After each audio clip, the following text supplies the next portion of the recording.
Telangana news today में आपका खैर मकदम है। आइए देखते हैं आज की खबरें। मैं हूं बुशरा मलिक।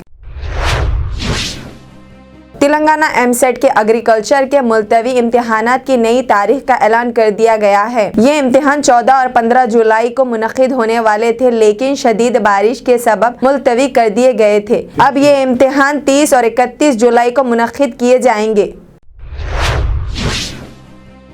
ख्वाजा मोहम्मद मुजीबुद्दीन चेयरमैन तेलंगाना उर्दू एकेडमी 21 जुलाई को हलफ बर्दारी। मोहम्मद ख्वाजा मुजीबुद्दीन 21 जुलाई को chairman Telangana state Urdu academy की हैसियत से हलफ लेंगे। वज़ीर दाखिला मोहम्मद महमूद अली के अलावा दीगर वज़रा की शिरकत मुतवक्को है। वाज़ेह रहे कि गुज़िश्ता एक साल से उर्दू एकेडमी तेलंगाना के चेयरमैन और डायरेक्टर का ओहदा खाली था।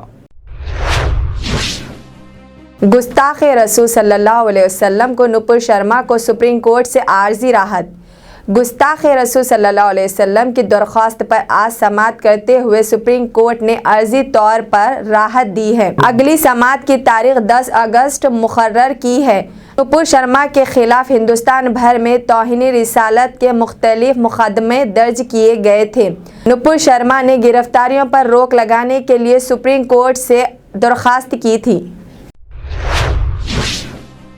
शिवसेना में फूट, 12 अरकान पार्लियामेंट की बगावत। इंतहा पसंद तंजीम शिवसेना में फूट के आसार नुमाया है। अरकान असेंबली की बगावत के सबब इक़्तिदार खोने वाले महाराष्ट्र के साबिक़ चीफ मिनिस्टर उद्धव ठाकरे को अब अरकान पार्लियामेंट की बगावत का सामना।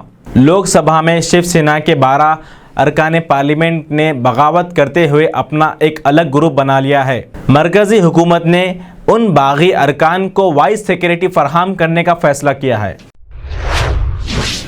डॉलर के मुकाबले रुपए की कदर में तारीखी गिरावट। हिंदुस्तानी रुपए की कदर में पहली मरतबा आज 80 रुपये फ़ी डॉलर की सतह तक गिरावट देखी गई है। ये रुपए की गिरावट अब तक की कम तरीन सतह है। ताजिरों का कहना है कि ये रुपए की गिरावट की वजह खाम तेल की कीमतों में इजाफा और मार्केट से गैर मुल्क सरमाए की अखराज है।